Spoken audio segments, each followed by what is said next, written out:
everyone. Welcome to this interview with Patrick Wheeler, a cybersecurity architect, educator, and practitioner. He's co-founder and director of the CyberWayFinder, and he is a leader of enterprise-level transformative security initiatives. Patrick, our guest, is also awarded recognized cybersecurity professional. He received the award from ISC Square on information security leadership and has different also job titles like CISO, security architect, and information security director. Welcome, Patrick. Thank you for being with us. It's a pleasure, and my apologies for the mouthful that introduction was. But it's a pleasure to talk with you today. It is great to have you, not only because you're one of the key experts in the field, and it's always good to listen to the experts, but also because, you know, you come with experience and with leadership in a very painful area for everyone, for SMEs and for practitioners in cybersecurity. It is about ransomware, and it is about what to do when we fall victims. So there's a lot of materials out there of how to protect ourselves before we fall victim of ransomware, but there's much less information available on what to do when the incident happens, right?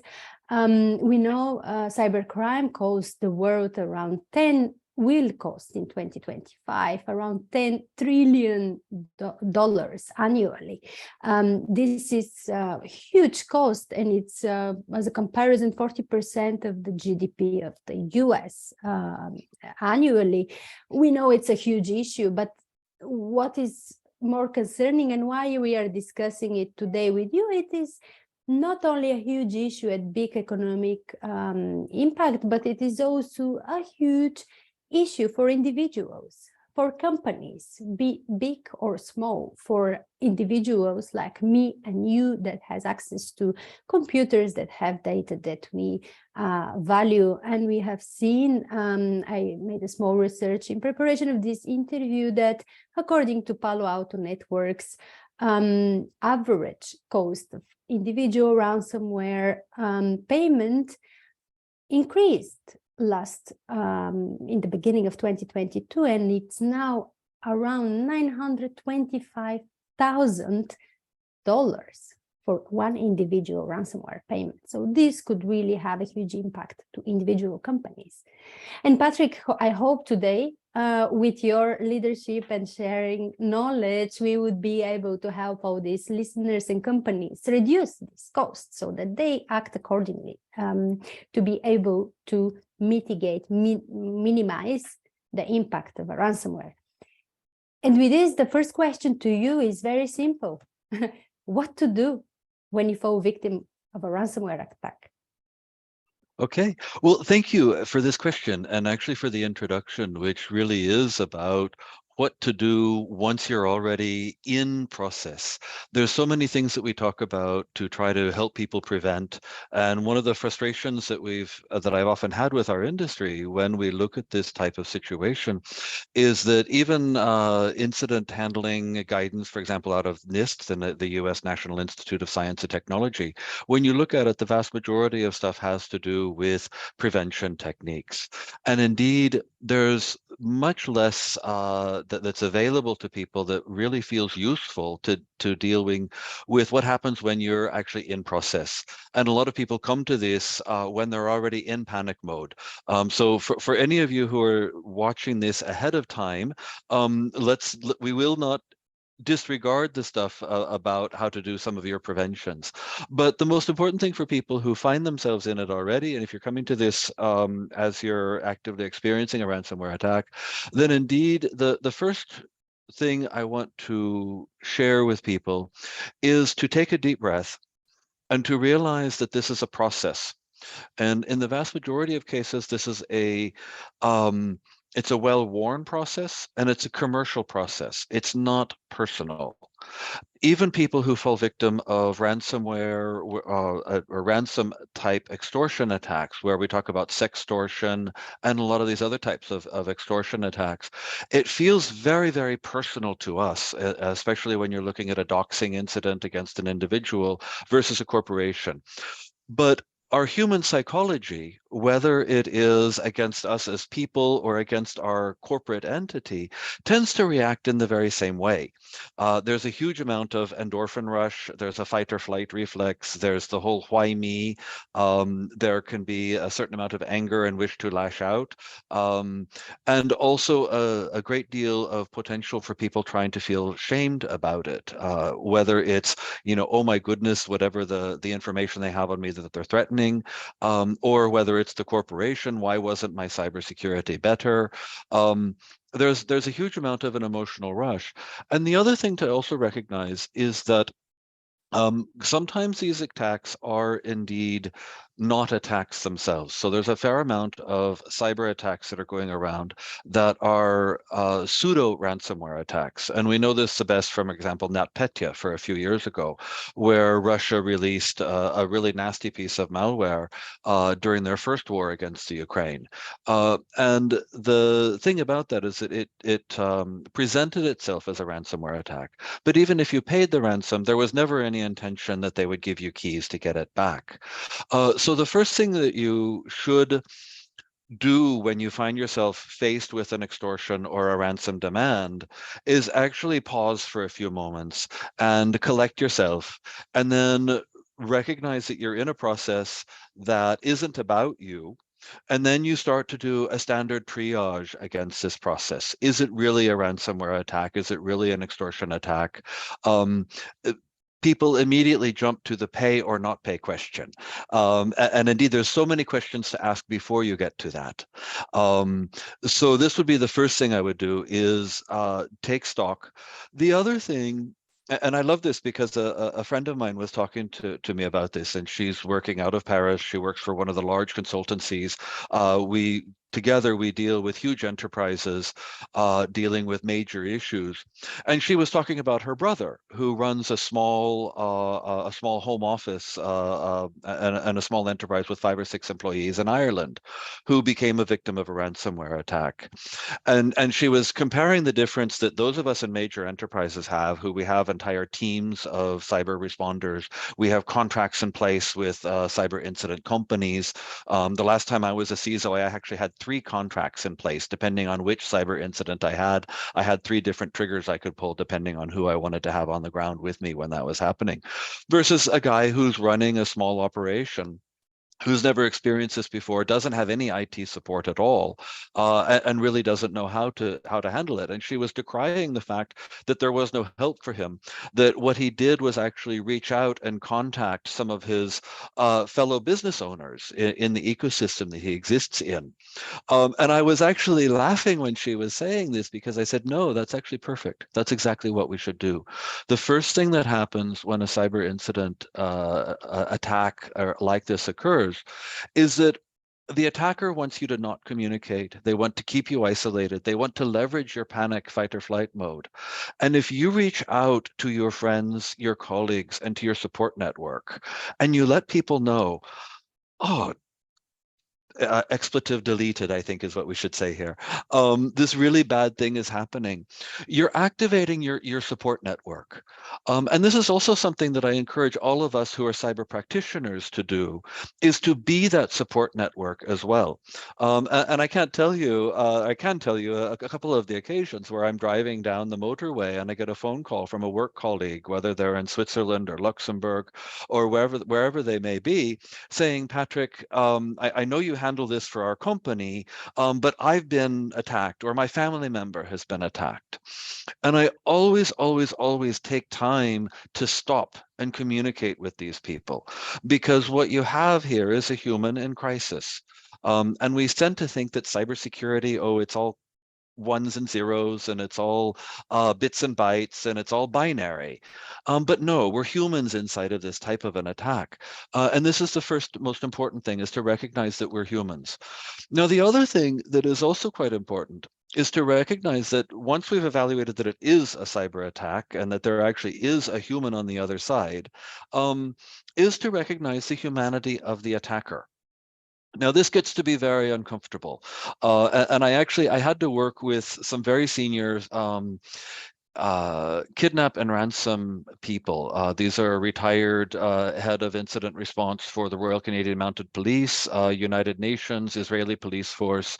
And the people came over and did an exercise with us at CyberWayFinder here in Brussels. We also took them to a cyber range in Luxembourg, the Room 42, which is one of my absolute favorite cyber ranges. And they helped us deal with what I characterize as critical cyber incidents. So not so much just extortion or ransomware, but any type of critical incident handling that is like this. And one of the things that they really emphasized is that even though you're dealing with criminals, even though you're dealing with people that if you saw them face to face, you would want to give them a punch in the nose, you can't. And you need to recognize their humanity and their narrative and the fact that you are dealing with someone on the other end. And I think this is something that is also quite often left out of the discussions that we have around cyber incident handling, especially extortion and ransomware, is that there usually is someone on the other side. The other thing that's also critical to understand is that the person on the other side, in most cases and in the best case, is financially motivated. So you're dealing with an emotional crisis, but the person on the other side doesn't really care that much about your emotions. They're looking at this as a financial transaction. And this is one of many financial transactions they're hoping to have today. And when we look at a lot of the cybersecurity organized groups, this is actually a business model for them. It's day in and day out a transaction. So there are processes that we can go through that we should expect to have in this. And this is also why they'll work so hard to try to keep you isolated and not reaching out to your support network. Now, indeed, I do encourage people, if they're going to engage with these type of people, to very quickly not do it alone. There are organizations that are experts in helping you negotiate with ransomware perpetrators. And this is the other thing, when I talk about people about preparing in advance, my actual level of preparation in advance for cybersecurity, critical incident or ransom thing, you do all of the best you can to prevent. But then if I'm talking to an executive, I say, I want you to be a good client. I'm not going to try to teach you ahead of time to be a brain surgeon or a cybersecurity incident responder or a negotiator. When I dealt with these professional negotiators that deal with, critical incidents, they deal with dead body retrievals, they deal with all of this, meat world space. The thing that they really talked about is how difficult the clients can be, how difficult we can be when we hire professional help. So the goal for me is how to be a good client, how to make sure that I can deal with my professionals as best I can. And so indeed, depending on the level of exposure, if you're a large organization that has the incident responders, that have the people to work on site, then indeed you can follow those processes. And our goal for people is to make sure that we're good clients of our internal support and the external experts. If you're, let's say, a medium-sized organization or a medium-sized company, and you pulled in some resources to help you handle the critical incident, indeed be a good client to them and make sure that you engage with them really well. One of the dangers that can happen here also is that a lot of people nowadays are promoting cyber insurance. And so they actually turn over the incident response to the insurance organization. And as with real world kidnap and ransom, turning it over to an insurance driven process doesn't necessarily lead to the best outcome for you as the individual. It doesn't get your family member back as speedily and as completely as you possibly can. And it doesn't necessarily get your company back or your data back as speedy and as necessarily as you can. The other thing is that if you're a smaller individual and you don't have access to all of this type of assistance, you can actually negotiate with them directly. One of the things, again, to emphasize that these people often have advanced knowledge. They have extensive knowledge inside of your computer systems or network because often they're inside of them beforehand. A lot of people wish to lie or dissemble or bully the cyber attacker. And that obviously and quickly leads to a very negative outcome. So the goal here is to be as empathetic as possible, to be as honest as possible, and to try to work your way through this process as quickly and efficiently as possible. The other thing I would like to say is try very hard to not make it a binary, do I pay or do I not pay right up front? Let that process come through a little bit and examine carefully what you're being asked to pay for, especially as the cyber ransom has gone a lot to data extortion or the threat of doxing. Um, a lot more organizations are starting to understand, and I would say the industry at large understands a lot more, if you're a victim of an extortion attempt versus if you're actually a victim of having your core business unavailable to you. And if that core business is unavailable over an extended period of time, are you actually dealing with an extinction event for your enterprise? So there's a lot of different types of responses that you can do. So really mapping out what options are available to you before you automatically throw yourself into a pay or not pay discussion is really good. The thing that can happen is that this happens in parallel. One, you're communicating with the extortion operator, but at the same time, you're also going through this thought process. You're reaching out to your support network and you're working through this. So oh goodness, there's so much that happens in parallel at this point. But I hope that's a good introduction to the question you asked. Thank you, Patrick. I was laughing when I said it's a simple question because I knew it's a complex answer. And thank you so much for explaining it as simple as possible, hopefully useful for those who listen to see the variations. Indeed, is not the same situation for everyone. You have to stay cool, see what is your situation, and remain committed to dealing with humans, right? It's always finally about communication. And you brought a very interesting point here, that you are not alone. You're not alone in this, and this is what the attacker tried to make you believe, while either shaming you so that you wouldn't be actively looking for support, or acting in a stress way so that you would not even think that someone is able to help you. But there is support networks, and you spoke about the internal organization, how you could have your incident responders. What other organizations out there are available and able to help individuals or SMEs that fall into the ransomware circle? It's a really good question. And it's one of the things that I actually ask enterprises the same question. And it's a little bit like if you have a fire, or if you have a burglary, or if you have any other type of really negative impact, do you know who you can reach out to for help? So this is something that you can map out ahead of time. And I encourage people, when they look at their cyber incident response plan, to make sure that they know who they can reach out for help initially. Unfortunately, the answer to this question varies depending on where you are geographically. And this is terrible because cybercrime is nationless and stateless, well, unless it's perpetrated by a nation or a state. But it's virtual in the cyber world, where it can come at us from anywhere. But then our response is bounded a little bit more by where we are geographically. And it was really working through some of these hostage negotiators that I really had to think through some of my biases. I live in Central Europe. I spent a lot of time in Silicon Valley and California in the United States. And I used to complain very much that the police forces weren't capable of handling or helping me as a citizen or me as a small business in this type of incident. And that has changed tremendously in the last few years.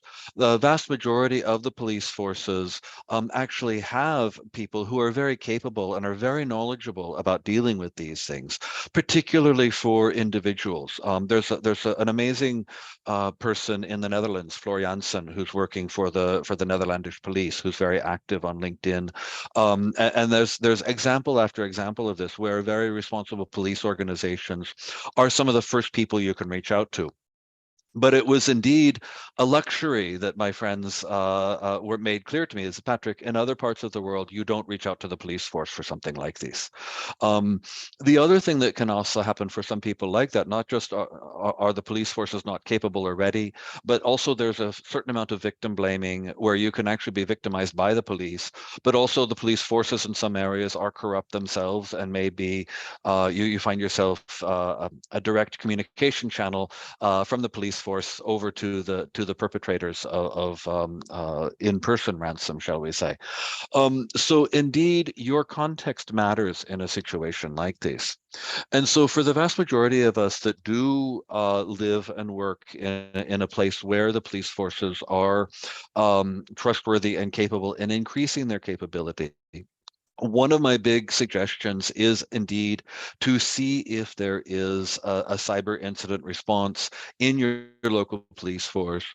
Also, if you're an enterprise, quite often the computer emergency response services of our country has a capability around this.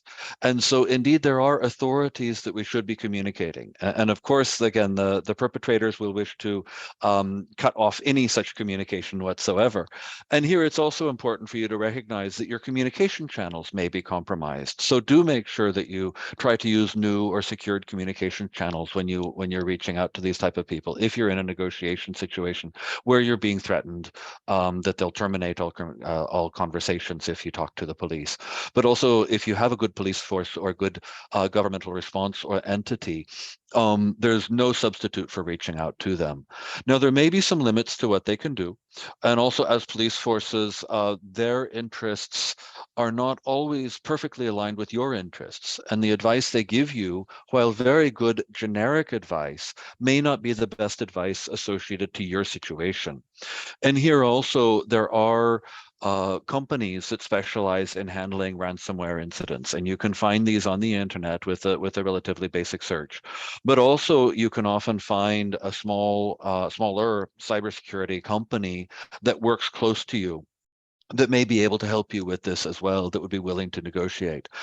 You do often find an immediate response from people saying, don't negotiate anytime ever, don't talk to criminals.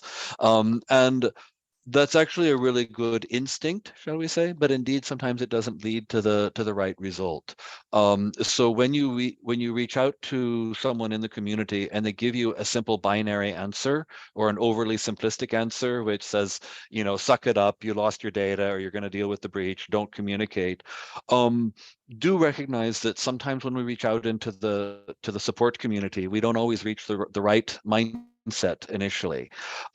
So keep your level even emotions, and try to find yourself out to some people that you really can communicate with and can help you with this.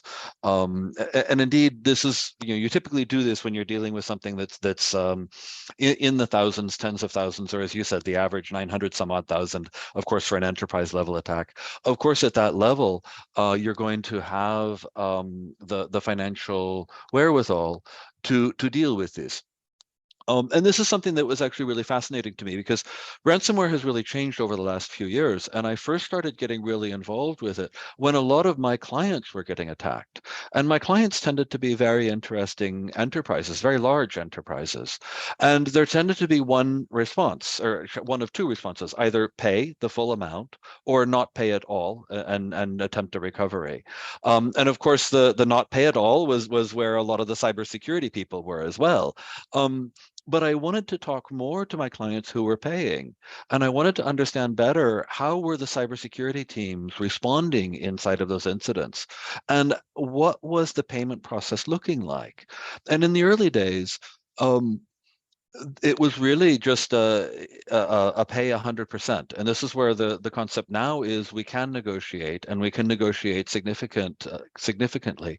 But a lot of times what would happen is that a company would go to a law firm that would then handle the negotiations for them. So they needed some sort of a cutout, because there's a lot of people who don't want to pay a criminal directly, and even via anti-money laundering. If one of the first things you do is to call your bank, you may find your account frozen because they're afraid that you're under attack and that you may not have access to your funds, or at least restricted access to your funds, so that you can't reach out and pay a ransom. Often people also don't have the technical capabilities to know how to buy a crypto coin or a cryptocurrency, so that they can actually pay the ransom. And so they would reach out to organizations that also were not in the business of negotiating a discount or a reduction, or negotiating how or what would be released. And so there was some intermediaries that, through no fault of their own, I would argue, led to less good results. And so this is where I now really advocate for people, if you're in a situation like this, do talk to the law enforcement if you have a good law enforcement capabilities to you. Barring that, or in parallel of that, do work with one of the specialty cyber extortion organizations, because that's their business as well, helping people like you. They've dealt, just as you have an attacker who has a financial model to extract as much money as you can, the other enterprise has the business model of assisting you pay as little as possible and get the best outcome. And this is one of the most important things. Defining what our best outcome is actually something that people often don't think about. And so for you to understand for yourself what your best outcome is really important. And they will help you through this process and walk you through understanding how that can happen. And also at the same time, I'll go back to the last point in your question there, which is community. Stay in touch with your family, with your friends, with your work colleagues, so that they, number one, see you, you see them, and you know you're not alone through this. This is all very interesting, and what I get from your presentation also is that there's no one solution, right? There is different cases and different outcome depending of how you act, but much of it is linked to communication, to communicate to the right support network, to ask for advice, for help, but also communicate with the attacker. I presume with a lot of government restrictions or regulations, you should also know how to communicate with your government and law enforcement. What is your advice on that? Is there a way to get your way out of ransomware by good communication? Well, I would argue that's the only way out of any critically destructive incident or any type of extortion incident, because indeed, you're going to be communicating a lot with a lot of different people, and making sure that you have your narrative, who you are, understand what you're dealing with. That is absolutely critical. And the ability to communicate with someone when you feel victimized or angry or upset is something that isn't always a skill set that we have. And this is also why I advocate having someone assist you with it. Even if you are someone who is good at these types of negotiations, typically, one of the analogies I like is that when you are a doctor or a lawyer or a psychologist, you try very hard to not treat your own family when it's critical. As a lawyer, I'm not going to defend my brother when he's up on a capital crime. Not only because I'm emotionally engaged with that, but also because my etiquette is different. My provenance is different. So it's not just about the message, it's who the messenger is. So my engagement in that, I have a different role, shall we say. So understanding the role of communication in a situation like this, and understanding also the benefit of having an intermediary, and the fact that the intermediary isn't just what they say or how they say it, but the fact that it's someone else who's saying it rather than the attack surface, the individual that's being attacked. That's one of the very important parts of communications, and understanding the different roles that we have in this. And that's also why it can be very beneficial, especially when you're dealing with a hugely critical incident, to actually have very professional incident handlers to help you with it.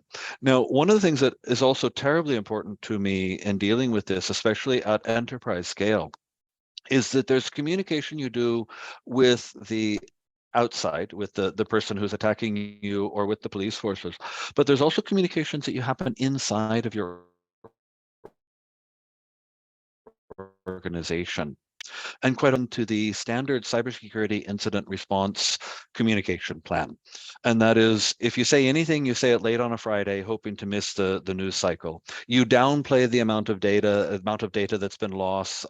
So you basically delay, obfuscate, and possibly even lie, which it happens quite frequently. And so there's kind of almost a pattern of incident response handling that people do in communication that I argue leads almost immediately to the negative outcome. as someone reading an incident happening real time, shall we say, if I open up my thing and I say, oh, this enterprise has had a data breach, and I see it's announced on a Friday afternoon, and they say, oh, it's very limited, but investigations are ongoing, it's like, oh, one of these again. And indeed, the cyber incident handlers and the critical incident handlers from the police forces in the UN and other organizations like this will tell you it is about communicating honestly. And one of the best incidents, I think, that has been illustrated this was the Maersk NotPetya attack. When you look at how Maersk handled the communications around the incident when they were crypto lockered, they were actually very, very good at being open and honest, not too open, not saying everything so that the whole world or the cyber criminal knew, but they basically said, you know, dears, we've suffered a really catastrophic event. We're deeply working on this. We're very sorry. We'll communicate as much as we can. Meanwhile, we ask for your patience and your support.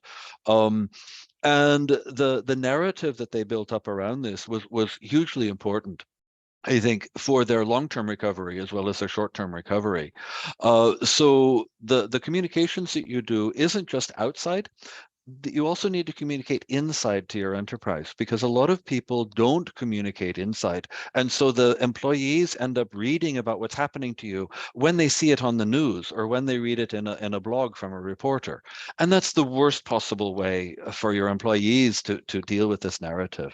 And that's one of the things that also I think is often underserved, is that we don't realize the traumatic experience. It isn't just ours as a senior executive or as a cybersecurity executive, and I'm rushing to deal with the incident. We often forget that our employees are hugely motivated. They're hugely engaged with our enterprise. This is also the enterprise that pays their salary, that pays their mortgage, that provides their car, that puts their children in school, puts food on the table. So when we realize that our enterprise is under attack, that's actually hugely emotionally destabilizing for us as employees. And to communicate inside also rapidly, honestly, you don't have to communicate completely, but, you know, listen, telling people, listen, we know what's happening. We don't want the rumor mill. We have some good people on it. We're going to be working on it. We'll work through a plan. We will keep communicating with you, and then keep that open communication going so that people see it. Be less afraid of a news cycle or what gets outside of the enterprise. That information will get outside of the enterprise.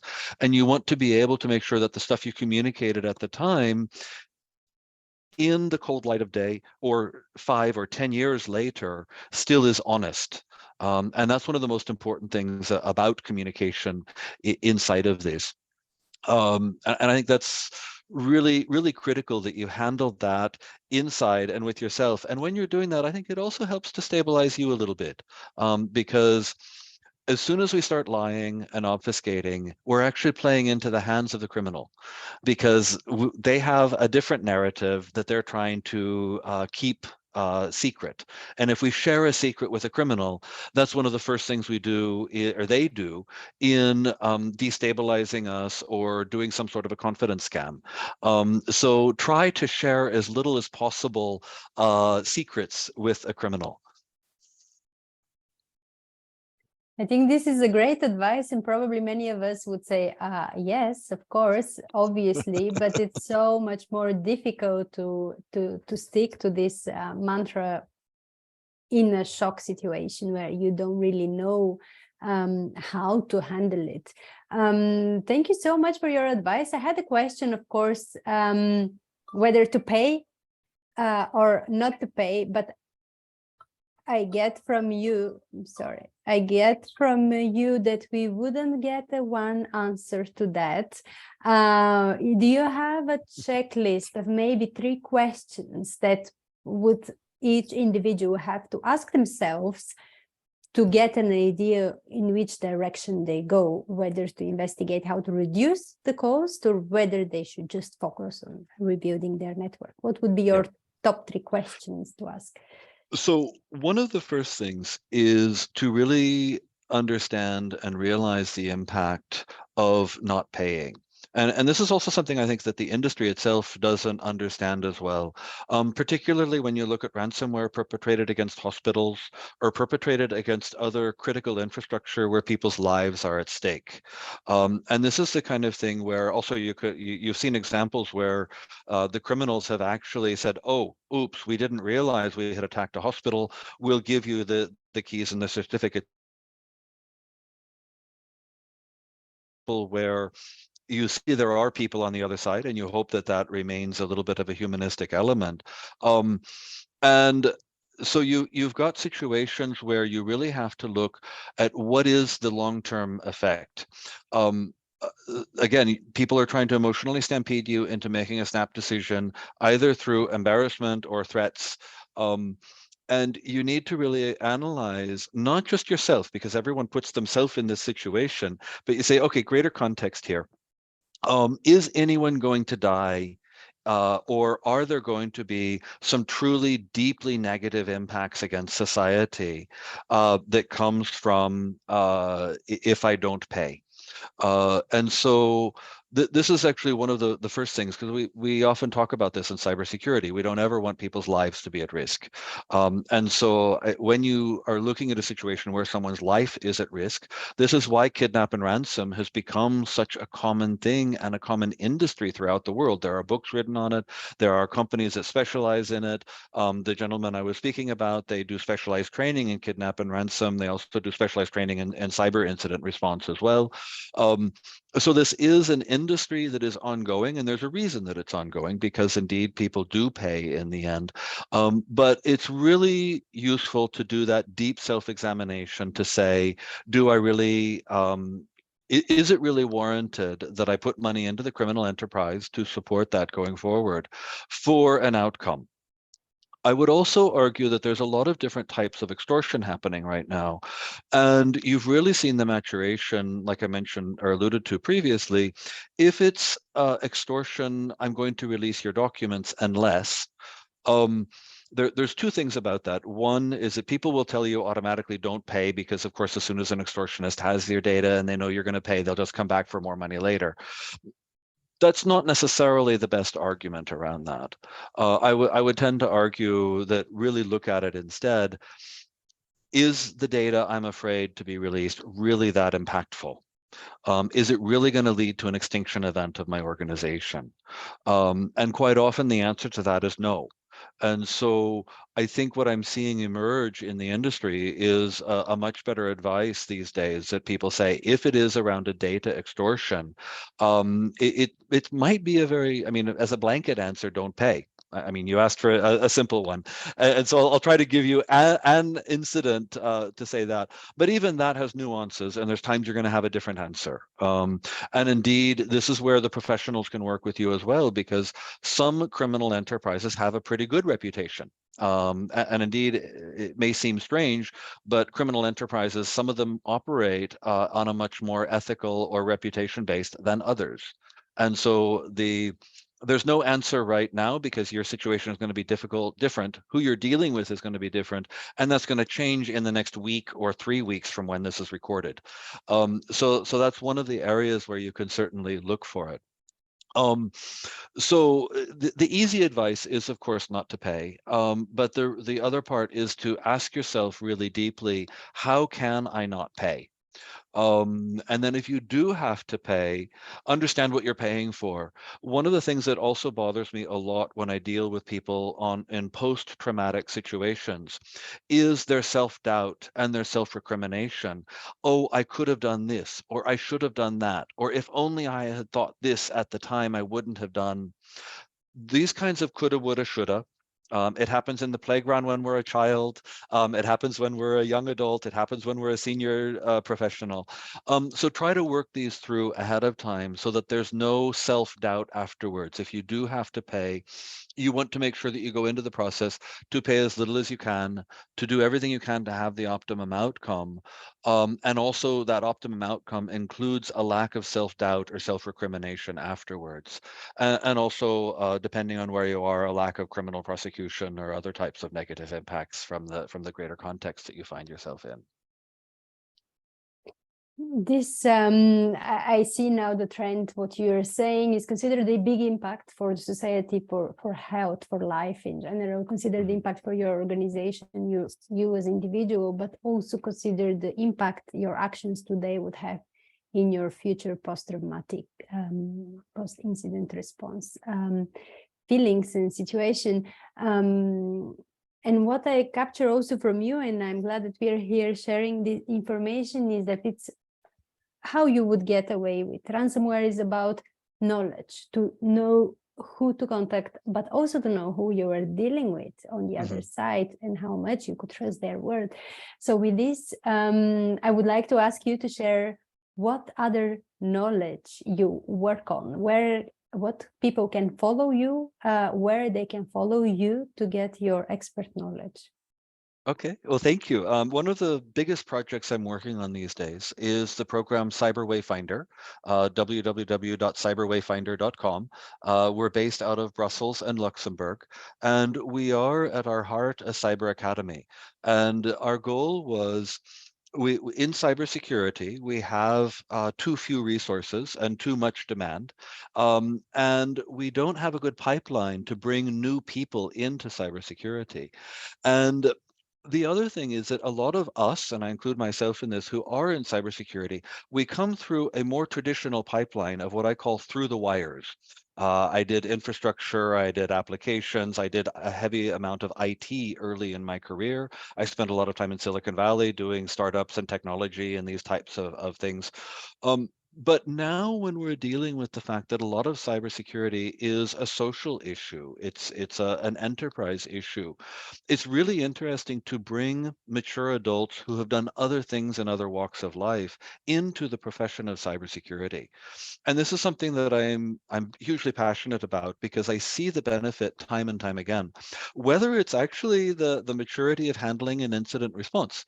When I mentioned that we took the cybersecurity, or we took the incident responders from the Canadian Mounted Police and the United Nations to Room 42 in Luxembourg, we actually did a scenario with them where I took my chief risk officer, one of my senior business executives, and she was operating as the chief operating officer during this incident.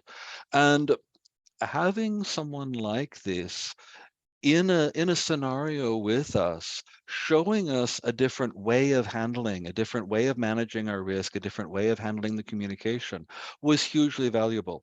And this is also why for CyberWayFinder, I find it hugely valuable for the resources that enter the enterprises, that they are differently skilled. They have a different approach to it. At the same time, they're aligned with the basic knowledge of what cybersecurity is.